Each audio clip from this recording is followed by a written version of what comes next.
Hello, I'm Judith and welcome to my kitchen. Today I'm going to do an appetizer, or it could be a light lunch. I've changed this recipe over the years many times. It started out using canned salmon, then canned smoked salmon. Today we're going to use some tuna. Now I do have a really nice Italian jarred tuna, or if you can't find that, just standard solid white tuna will do. I have made some homemade mayonnaise. Later I'll show you how I made that. I have some capers, cucumbers, tomatoes. Oh, these are beautiful tomatoes. I lucked out today and found the most flavorful. And we have some parsley and lemon, of course. So first thing to do is split up our endive, cut up our vegetables. I'll be back in a bit when we get a few things sorted. For this, we're going to make homemade mayonnaise. If you've never made homemade mayonnaise before, if you've never tried it, I do suggest that you try.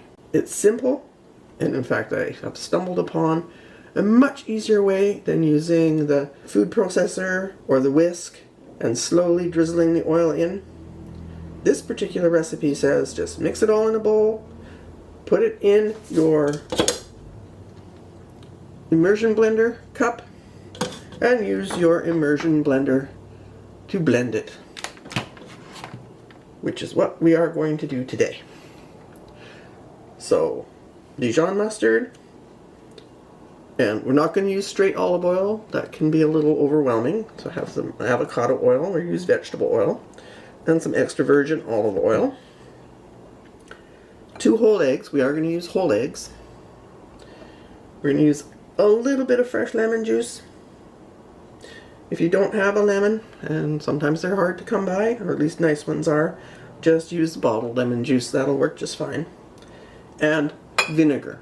You do want to put some vinegar in it, depending on how much you're making. For 2 eggs, I'd have to double check, but I think it's 2 tablespoons. And of course some salt. Let's get our lemon juice squeezed and our eggs and everything mixed up and see how it goes. So we got our 2 whole eggs, a tablespoon of Dijon mustard,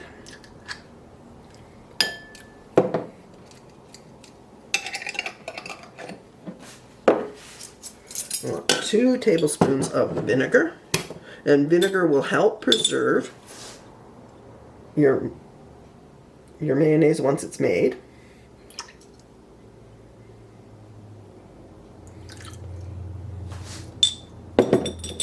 And if you want to make sure that it stays, that it lasts for a while in the fridge, make sure you sterilize the jar you're going to put it into. Then we want 2 cups of oil. So I'm going to do 1 cup of avocado oil.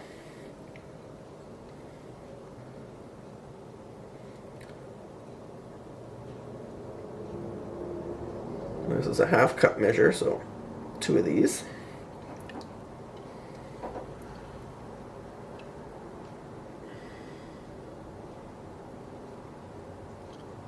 I know it seems like a lot of oil, but this is going to make quite a bit of mayonnaise.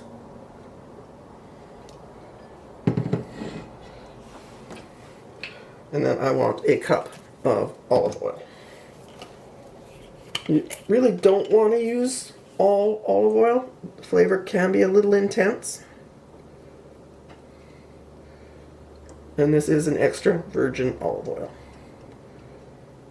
There we go.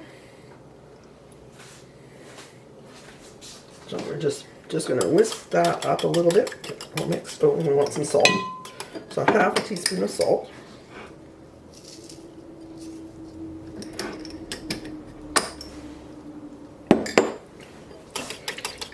Just get the egg yolk broken into there and mixed in with oil and the mustard.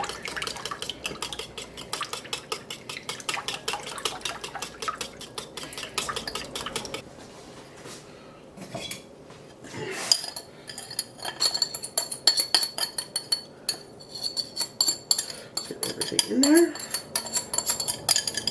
And it is going to poof up quite a bit when we blend it.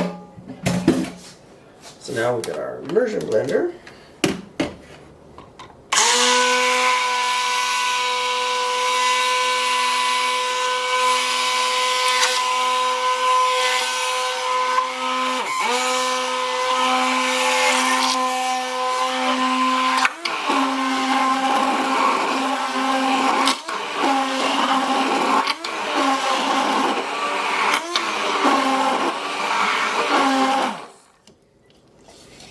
And yeah, that's quick.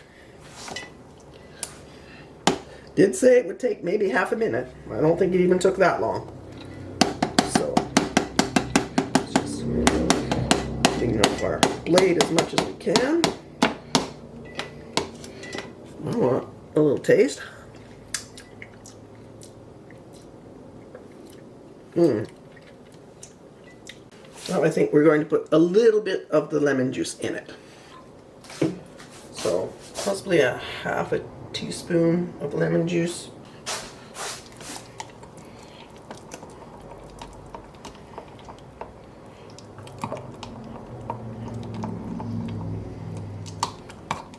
Ooh, that is looking lovely.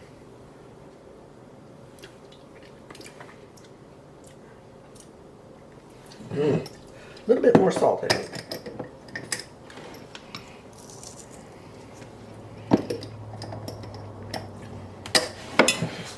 Possibly just a tad more of the lemon juice. I do like my mayonnaise lemony.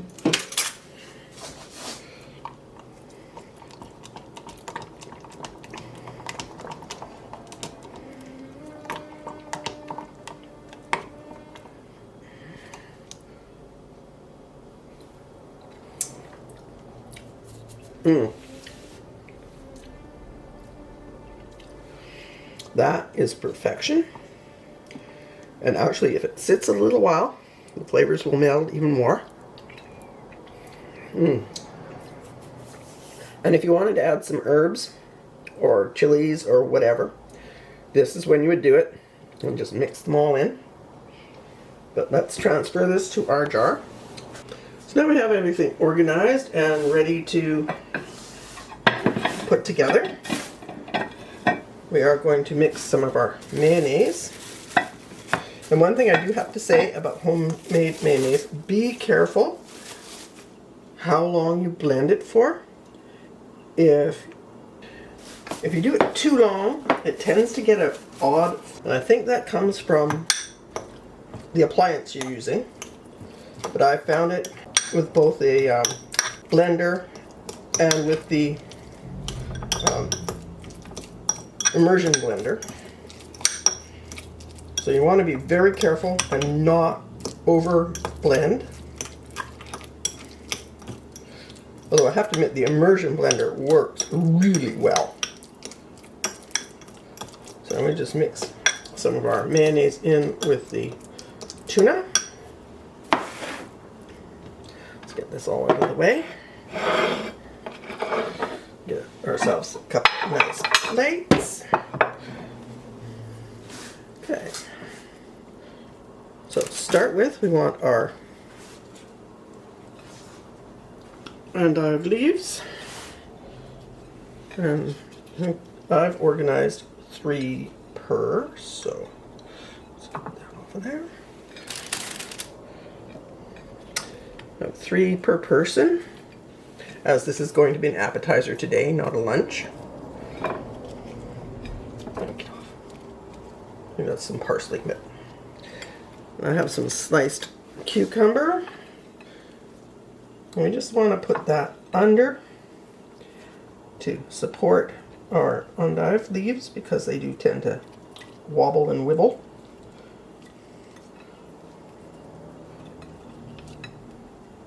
So I just want to give them something to rest on so that they will stay in one place without too much argument.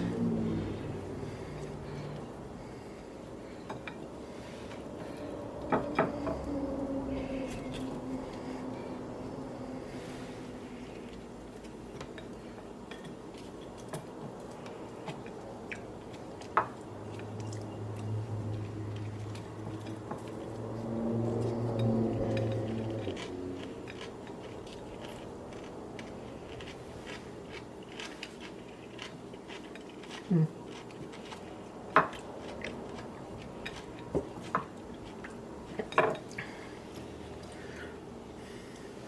going to take our tuna and just scoop it into the bottom of the leaf here. And we don't want a whole lot. It is an appetizer. On lunch, you might want to fill it a little fuller.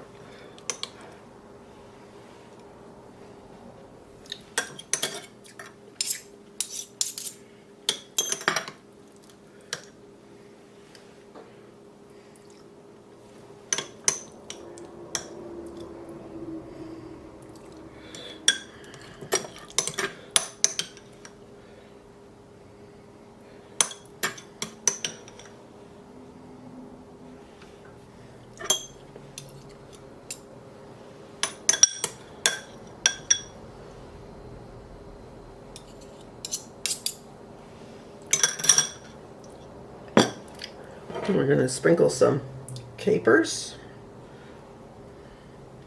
If you don't like capers, you can use some green onions, or just leave them out altogether. Then we have our beautiful cherry tomatoes. We're just going to put at the end here.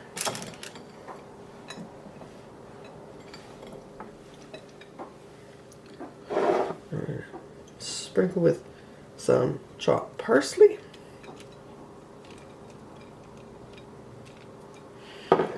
And I have some sliced lemon. Oops. Get that one on. Slice here. Just like so. And there's our appetizer done. So that's my tuna and endive appetizer. Let's get you over here so you can get a good look at it. You can use it as a light lunch. Just use a little more tuna. Serve with some lovely crusty bread if desired. And enjoy. It is wonderful. I started making this recipe 40 years ago. Or close to that. I still love it, although I vary it now and then.